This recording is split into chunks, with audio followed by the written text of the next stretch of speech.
Fachi toi. Nous avons la politique. Maintenant, la diplomatie politique pour permettre à Moutunios à comprendre que Tolungwe wapi, Tozo Kende wapi, Tozawa wapi.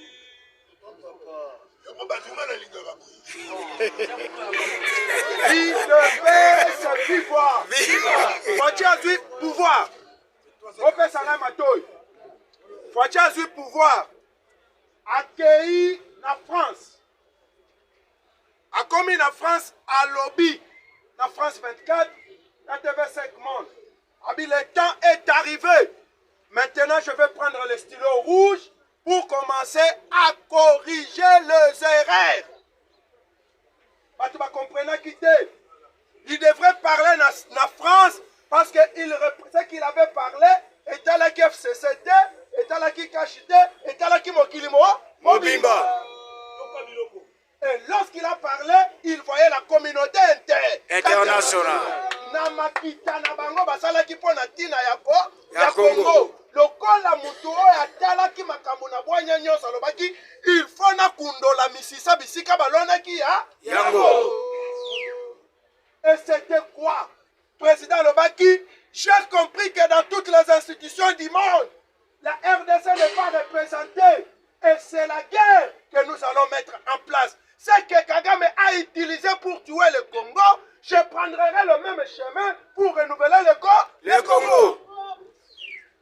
Et Sengaki Avandawana, et Sengaki Akomawana, Mbala Liboso, Tango Kutana, na Poutine, pour la première fois, dans son début du pouvoir. Basali échange, ma commentateur politique Malobi, c'est la première fois de voir un président, de voir plutôt président Poutine rire plus de 30 minutes. Et à la fin, qu'est-ce qu'il a dit? Il a bengi homologue des États-Unis. Alors, Biboye, Banda, Nakoma, président. Je n'ai jamais écouté intelligence moko na Afrique. Mais je plaide pour eux. Pour que l'Afrique ait la représenter dans la réunion de G20. Or, ceux qui sont la réunion de G20, et ça, c'est la réunion d'administration du monde. Bien parlé. Sidaka. Bakiti nango na ba organisme misus. Parce que c'est différent dans le Conseil de sécurité. Et c'est différent dans l'Assemblée générale à ONU. On n'a pas payak. Pour nous décider. Et Félix a compris que je dois être là-bas. Et bien, si l'Afrique pourrait être représentée, d'abord, c'est la République démocratique du Congo. Parce que l'Afrique d'ici ne peut pas ça qui n'a qu'à. Mais quand on a assisté, c'est la première fois, Macron, à l'époque où tu as un président Félix, c'est que j'ai été Kara. Batouni Macron, Macron lobby, à Senge à lobby, au Senge Langaye, à Yambangata 45 minutes. Et tu sais que j'avais accepté de le recevoir, ma solo là. Et on lutte encore en avance. Félix Tshisekedi comprend que je suis ennemi de mes voisins. Mais qu'est-ce qu'il faut faire? Il faut assister à la réunion à Bango pour qu'on ait sauvé Congo à côté de l'AIC. Pour l'AIC, basi na Bango ezala kani. Soko simbi moninga, to sangani, to yebisonyo. Tu sais qu'il doit comprendre que je suis devant la guerre, que je ne pourrais pas moi-même combattre. Parce que entre parenthèses, il y a la guerre. Il y a plusieurs formes de guerre. Mais je vais citer les grandes étapes de Babitumba. Nous avons la guerre qu'on appelle la guerre médiatique. Guerre médiatique et boujaka cerveau et abattu. Tu peux prendre le quoi lukuta. Le bel on a TV. Batunya se bazongo le ya solo. On peut publier et le quoi lukuta dans les réseaux sociaux. Et tamboli mokilimo mobimba. C'est ça ce qu'on appelle la guerre médiatique. Il y a un moment même bavantirier. On va vendre na Goma. Pour pas boire la biso Goma. Ils ont utilisé d'abord les réseaux sociaux. La guerre médiatique. Et nous avons l'échange de tirs. Babeti Mindouk, Minope Bozongis. Mais guerre Wana, et ça la guerre est bon, mais ici la guerre. Et nous avons ce qu'on appelle la diplomatie politique. C'est une guerre. Wana Ozokota, Bisika Makamwe Bandaki. Parce que Kagame lui-même, Namounene Naye, président Nabiso Aleki. Président Nabiso, ancien boxeur. Arobete Makofi, Makokwe. Mais Nani Asa Nanzungwa Kaga. Yakaga. Oya Zoka Makas. À un certain moment. Boyoka ki oni. Alors, Mindu qui kaga mazanango. Bisoto zanango, et sa faiblesse. Minonde bato sa kamindu. Comment vous pouvez vous déclarer devant cet outil que vous avez Mindu qui était, yenda sa Mindu qui a Makas. Et on a compris que c'était un complot. Bien parlé. Fatibé. D'accord. Et on a compris que c'était un complot. Oh, pour toi devient complot, qu'est-ce qu'il faut? Entrer maintenant dans des grandes organisations. Donc quand tu as EAC, tu vas appeler un membre à EAC, Kagame est membre à EAC. Tu as un problème. Tu as un côté la monnaie. Moninga.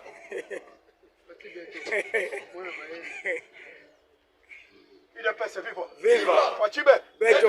Nani a côté la moninga. À mon sur la carrière, suis. Encore ici, on a conflit. Et Kaboli Siko, Burundi a Congo, Banda Keo, Rwanda, Aoba Yeko Toyo, Aoba Yeko, Koto. Kitumbe Panziba, Bango. Et maintenant, je quitte la Kena Sadek.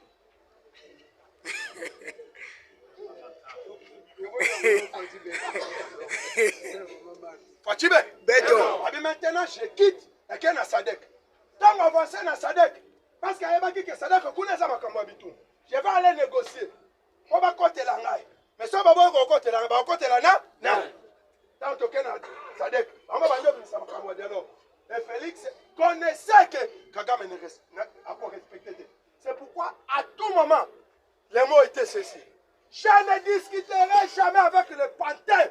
Je discuterai avec leur maître face en face pour lui demander qu'est-ce que tu veux du Congo. Parce qu'en politique, on observe les paroles, on observe les gestes.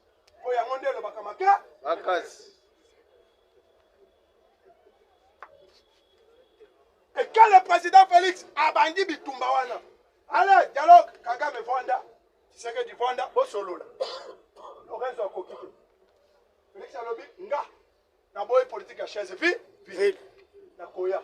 Et na ebi que Kagame a Koya, surtout à la dernière minute, Lorenzo a lobby, non! Na Kotinda, na Kosaindi Tshisekedi, a solo la naba M23. Ah, mon cher, moi n'avais pas que le Cambodgien a na Kagame. Au moment qui s'engage dans niveau M23, mais je t'ai dit que c'est M23, ce sont des simples coquilles vides. Moi je vais causer avec Kagame et leur main, mais pour ceux qui n'ont pas dit na bango na mesa, Kajanda na bango bakoye langa. Cahier de charge na bango bakoye langa. Et quand ça ya Kagame, mieux vaut na contacter Kagame Aya Bisanga, qu'est-ce qu'il veut du Congo? Et c'est comme ça Kagame, Aboy Koya, Atindi Bato M23.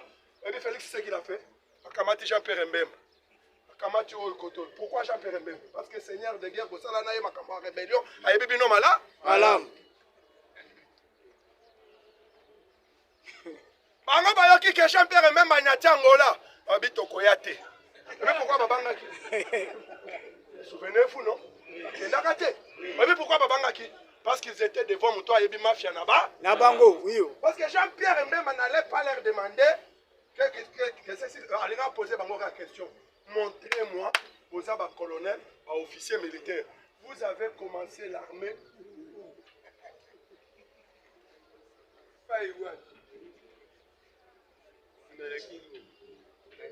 Et compliqué, tout ça, Félix Tshisekedi les amener où? Tango bako komana contre mur. Il va maintenant qu'on soit ma solo nyons. A matissant le paya. Vous voyez bien, États-Unis da. Mwana yoni. Holanda qui est lobby. Britannique. Holanda qui est lobby. Beta biloko. Beta biloko. Dindika chwaka mundongo. Je vais lire ça. Bien parlé. Et ça entre parenthèses, mais c'est une attente. Oui.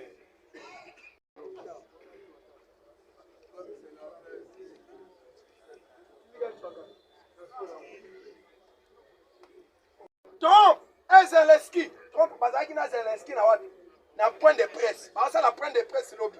Mais Yoka, la RDC s'invite dans les discours internationaux. C'est invité dans les discours internationaux. Yoka.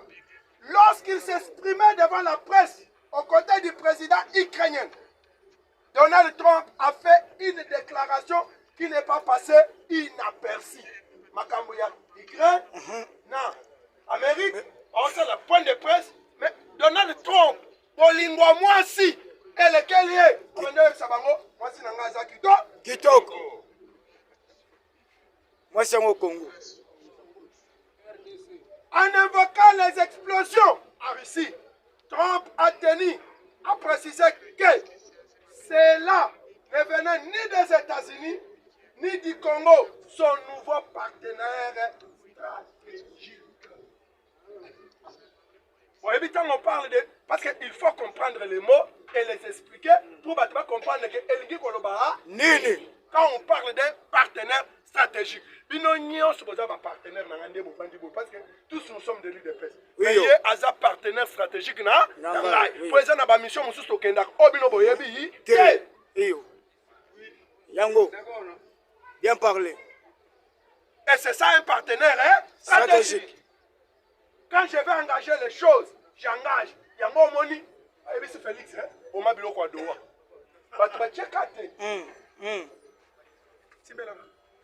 Oui, mais pourquoi? C'est en phrase. Oui, mais pourquoi Balobi? Au Mabilo Kwadoua. Oui, parce que Bilo Kwadoua et Sengaki, si, oui, principe. Mais principe, nous sommes là, à Vanda, à Sololana, M23, à la cantonnement. Mais les États-Unis à l'Obini. À Sangisi, M23, Nyonso. Si on est là qui a un conseil de sécurité, tant qu'on va se confier. Les États-Unis à l'Obini. Abi, les M23 sont des Rwandais. Les AFC sont les Rwandais. Mais qui jouent à deux facettes. L'un dans la facette armée et l'autre dans la facette politique. Et hier, ils ont utilisé des avions de chasse et des drones de guerre. Telle marque. Et c'est Félix, c'était. Et pour entre parenthèses, je vais dire quelque chose. Dans la bloc, nous sommes dans la réunion, il y a non, quand réunion à Bango, après BRICS, autant. La réunion à Bango, autant. À Sengaki, aïe, qu'on sécurisait RDC. Qui avait refusé? Les États-Unis là. Vous êtes des complices. Moyen boya. Exacté. Le lot. On a Congo, États-Unis, à Zobombaté. C'est pourquoi on est dans Masolo, États-Unis. Et ils ont un accord de paix. Parce qu'il a continué le Cambodge dialogue. Et les États-Unis ne connaissent pas les dialogues. Lui, il connaît son contrat avec Tshisekedi sur le Congo. Beaucoup pour notre oncle Sam.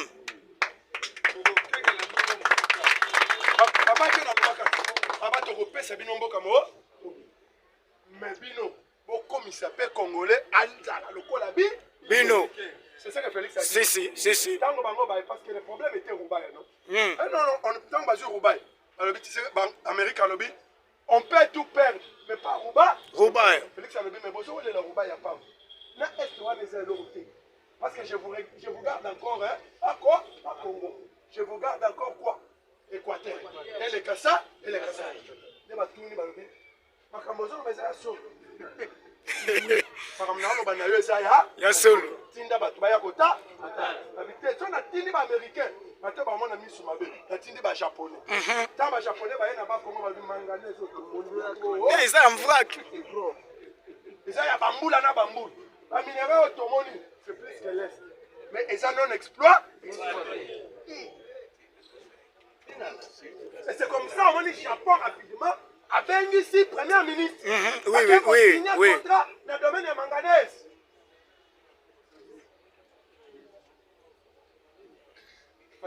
Béton. Béton matière. On va se troubler.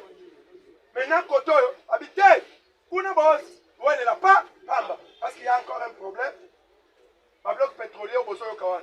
Mais pas parce que la plus petite bloc pétrolier, tout ça dans le Congo, c'est des Kingaka qui jouent sur Mongata. Ouais.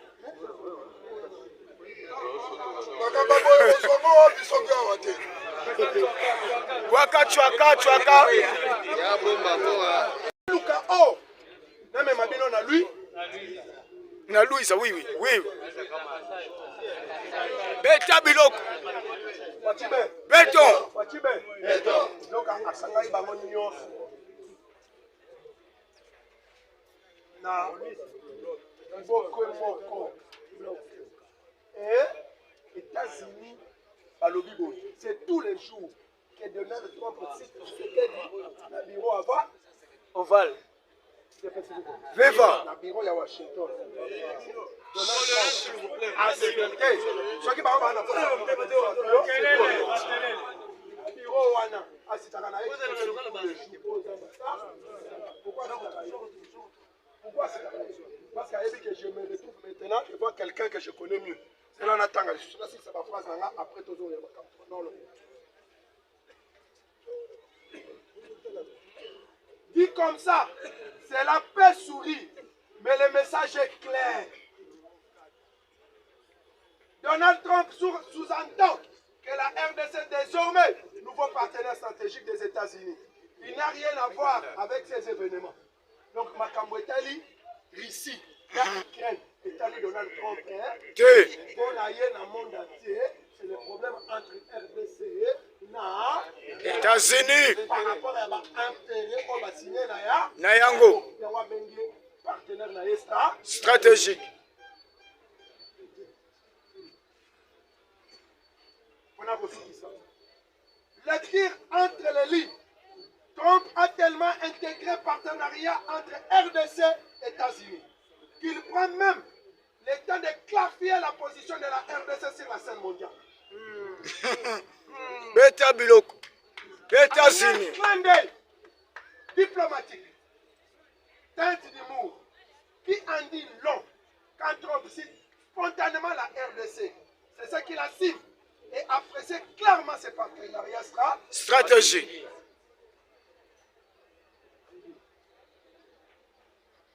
Avancez pour comprendre. Par rapport à R na bande comme Soussou, mais que vous écartez moi comme Soussou, vous commis place à partenariat stratégique. On a posé partenariat stratégique. Kotoyo, bazolo baké, RDC, Kotoyo bazolo. Bazolo interprétation. Lingala. Lingala.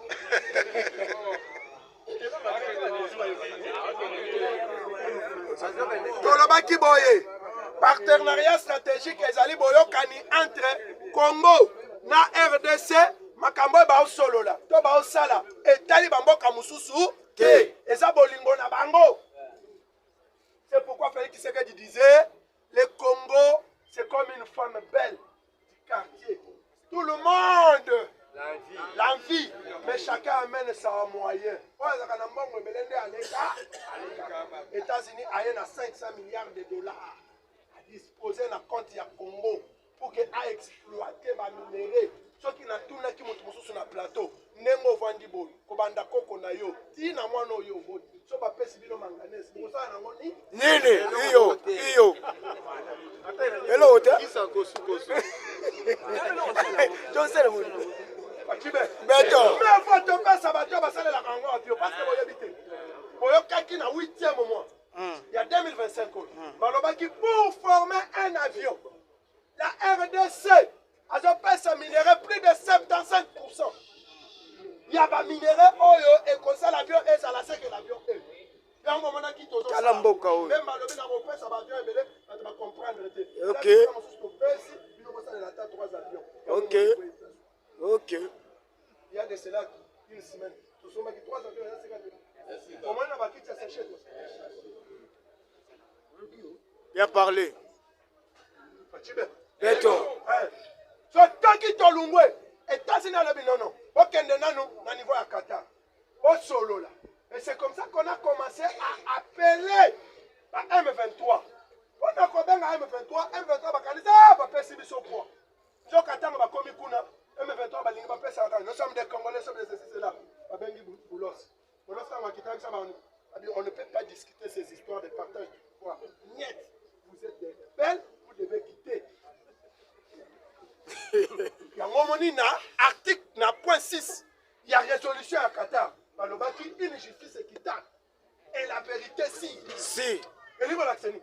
On va marquer lobi ezali kovanda na mesa na États-Unis te koboma na yo ko répondre na justice do mon baselema bien parce parlé que bayebi ke même ata to bana Tshisekedi na mesa suka nango akokanga biso et j'ai demandé aux Congolais bino bokomona malamu nanga bimi akei pona carré mité abomi ba Congolais aye ko zona bimi bato bakufi wana maboko Dilelo Tolobaka, que Kabila nous prouve qu'il est congolais.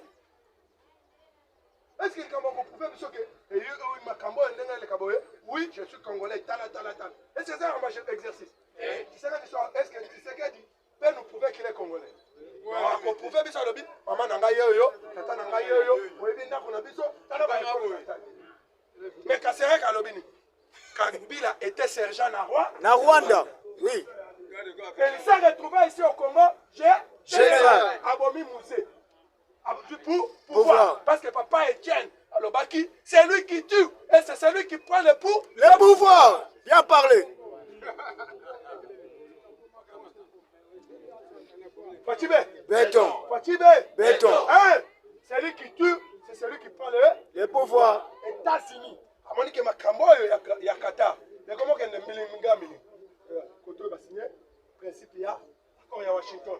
Or, l'accord de Washington parle de cet accord. L'accord de paix de Washington qui existe entre Kagame et Tshisekedi, Rwanda et Congo, Kigali et Kinshasa, sur le pilotage des États-Unis d'Amérique. Mais Batouni, ambassadrice des États-Unis dans le Congo, Batouni. Kagame, Azalaki na EAC Simbite. Donc, il y a une africaine Simbite. Nasadek est Simbite. Qu'est-ce qui prouve que l'accord des États-Unis d'Amérique, oui. Vous savez la réponse? Et moi, je suis en Abyss. C'est d'abord la force du médiateur. Le médiateur va s'imposer. Tout est le plan. Le médiateur va s'imposer.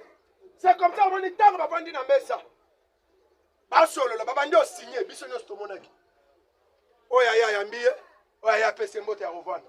Tu comprends déjà si moi ma besa le pese vivre. Vivre. Fatibé. Mettez la Fatima beaucoup bien. Vous comprenez que la haute le pesa est belé ya koloba. Azoti, pour na politique la fait baninga babeta. Parce que la politique na korange to c'est quand to kabolaka. Oui yo. Hein, Olobi? Avancez, président. Avancez. Na continuer wana. Police wana message. Kagame azongi, alobi, j'ai compris que Tshisekedi a instrumentalisé le monde entier. Wana Polo Kagame. Wana isa Kagame. J'ai compris que Tshisekedi a instrumentalisé le monde parce que bironyo ça va donc papa lungwa na mboka ba. Papa lungwa na mboka ba. Lungwa na mboka ba. Parce que aujourd'hui dans le monde entier, ceux qui ont sali ce forum na yo, ceux qui ont invité Tshisekedi dans ce forum. Iyo. Merci madame. Je vous pose la question, je vous montre clairement. Belgique a organisé un forum. Félix Aouti, États-Unis, sommet à ONU. Comme aux États-Unis, il y a un programme pour les gens qui ont gêné le forum. Félix Aouti a été poussé. Dans le Congo, dans le Félix Azongi Congo. Belgique a été États-Unis. Pardon. Bon délaïe. Aïe. Vrai ou faux?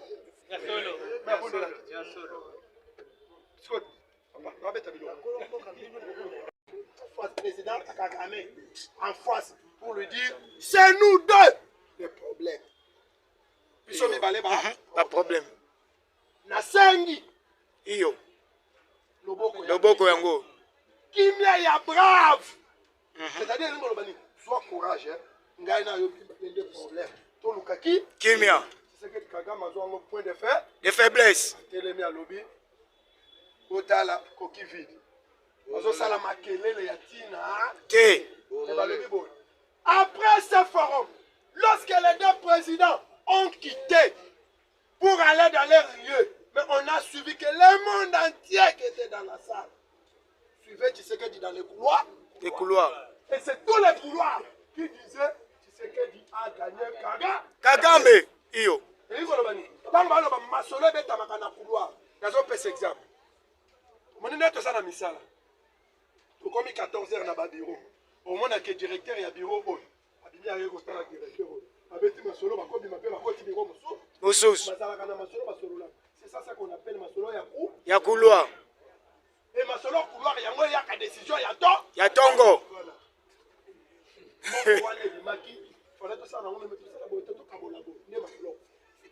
On a couloir wana on va beta betelo ya comprendre taza mwana mu Moke. voilà qui a profité na loko atanda logo parce que so kagama atanda ki logo alinga imposer sur logo Iyo. moi je me retire mais nana nyo ya bakatarien avion Bango. Iyo. iyo batubo ya boy faut futa ba Bango. mais on y a profité na loko wana ça t'a na côté loko inga Bien parlé.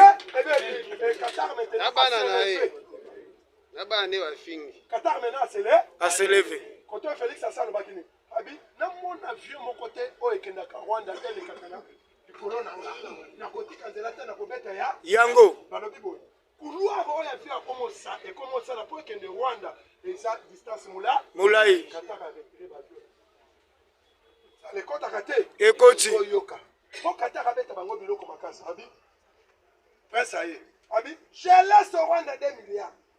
Il y a combien 21 Milliards. Je vois le bibo. 21 wana, ils non remboursable. Bango baye pona kola qui sa partenariat na bango na République démocratique du Congo. Et bouger bango mutu. So yoka. Alors bibo. Qatar vient de nommer un ambassadeur. Milki nani? C'est ambassadeur Plénipotentiel. Plénipotentiel. Vous savez ce que ça signifie? Lui, quand il décide, ambassadeur One, tout ce qu'il décide, c'est au nom de l'Émirat Qatar. Si, si. Et il est là pour jouer la diplomatie entre le Qatar et la République démocratique du Congo. L'État va jouer le contrôle. Parce que il y a des ambassades à Miné, c'est l'Israël et le Qatar. Parce que le monde entier est le même sauf le Congo. Il y a technologie à l'élo. Israël, oui, oui. Peut-être tu sais qu'elle m'a beaucoup bien. Et c'est sa complication. Mais de l'autre côté, États-Unis, allons l'ambassadeur n'a rien à voir. Bima, Yaka, Kenya, or, quand on fait quitter déjà un ambassadeur dans ton pays, engagez-vous sur le niveau global. Diplomatie et coup. Et Koufi. Relation. Et ça, et Koufi. Koufi aussi, il y en a yo. Pour qu'un Rwandais avec les États-Unis d'Amérique soit passé par la quai. Et puis, on doit lui poser d'abord la question, qu'est-ce que tu veux faire? États-Unis à côté de j'ai découvert plus de 38 000 Rwandais qui sont nationaux américains au nom du peuple congolais qui porte la nationalité. Oui. Vous croyez que c'est la mopamba? S'il n'y a pas de bonnes choses, bonne demande à ce que là pour nous.